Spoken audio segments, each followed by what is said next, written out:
अब हम लोग पहुंच चुके हैं क्वेश्चन नंबर 45 पर। ये क्वेश्चन बहुत इजी है, लेकिन इसको सॉल्व करने से पहले हमें एक छोटा सा कॉन्सेप्ट क्लियर करना पड़ेगा।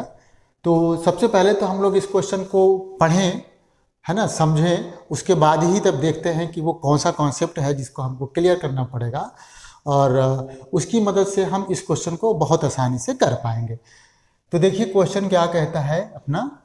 क्वेश्चन कहता है a shell acquires the initial velocity v equals to 320 metre per second, right, having made n equals to 2.0 turns inside a barrel whose length is equal to L equals to 2 meter, right?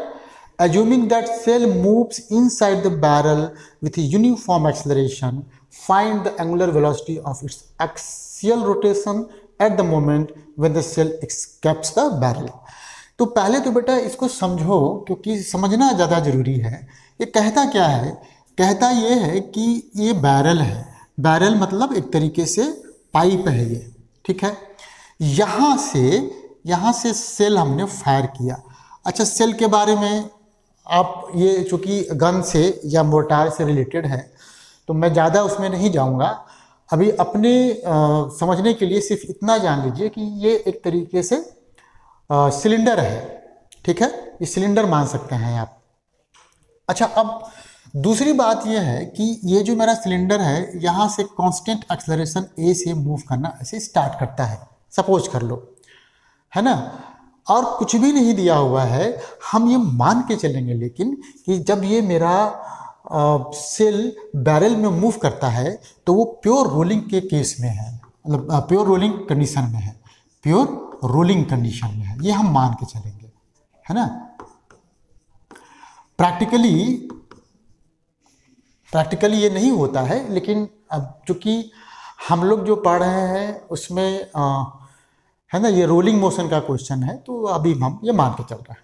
अच्छा, अब देखिए, जब ये pure rolling में है तो obvious सी बात है कि जब यहाँ से आपका सेल बाहर निकलेगा उस वक्त इसका जो वेलोसिटी होगा दिया हुआ है v, और अगर मुझे इसका रेडियस पता हो जाए तो मैं ओमेगा इक्वल्स टू v/r करके ये ओमेगा निकाल सकता हूँ। यहाँ तक क्लियर है?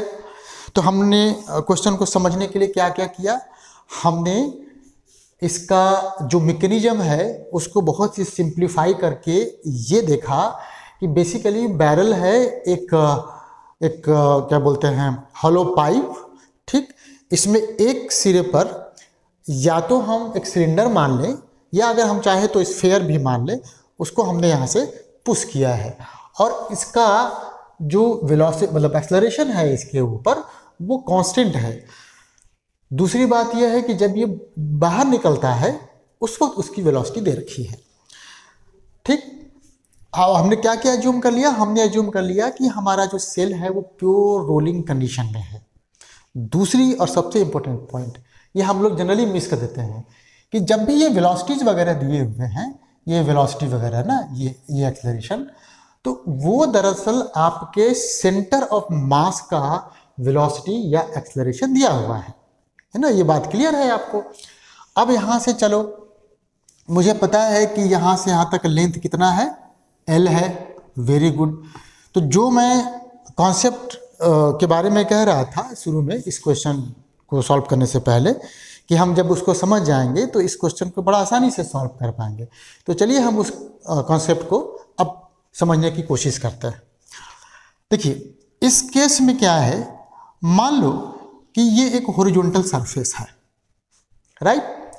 यहाँ पर एक आप सिलेंडर या स्फीयर ऐसे मान लो, इसका मान लो रेडियस है r, और सपोज करो कि इस पर्टिकुलर मोमेंट पर हमारे स्फीयर या फिर सिलेंडर जो भी लिया है आपने, उसका जो पॉइंट है A, ये अपने सरफेस के कांटेक्ट में है और मेरा ये ऑब्जेक्ट जो है कंप्लीटली रिजिड बॉडी है, ठीक। यहाँ तक तो क्लियर है।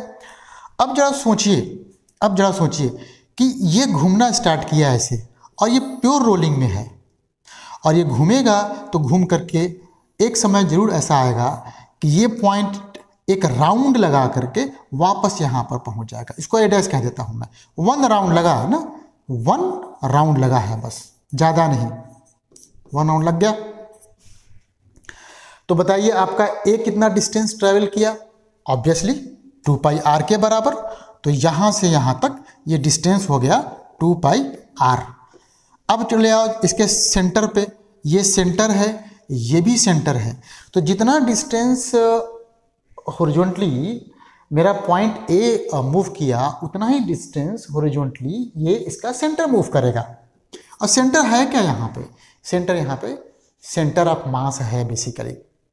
तो मैंने ये निकाल लिया कि एक राउंड घूमने पर, एक राउंड अगर घूमता है तो सेंटर इसका 2 पाई आर डिस्टेंस आगे मूव करता है। तो ये बहुत ही काम का कॉन्सेप्ट है। वैसे भी आप छोटे क्लासेस में ही पढ़े होंगे, ठीक, कि अगर कोई सिलेंडर या कोई स्फीयर एक राउंड घूमता है तो उसका सेंटर आगे की तरफ 2 पाई आर डिस्टेंस ट्रेवल करेगा।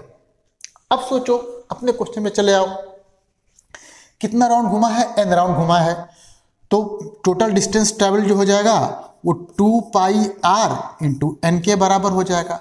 यहाँ से बेटा हमने r निकाल लिया, r हो गया मेरा l अपॉन 2 पाई n, यहाँ से निकल गया, देखिए, है ना।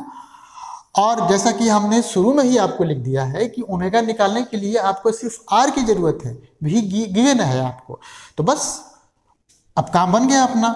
हमने ओमेगा इक्वल्स टू भी अपॉन आर लिख दिया और r हमारा हो गया l अपॉन 2 पाई n। तो ऊपर चला जाएगा 2 पाई n।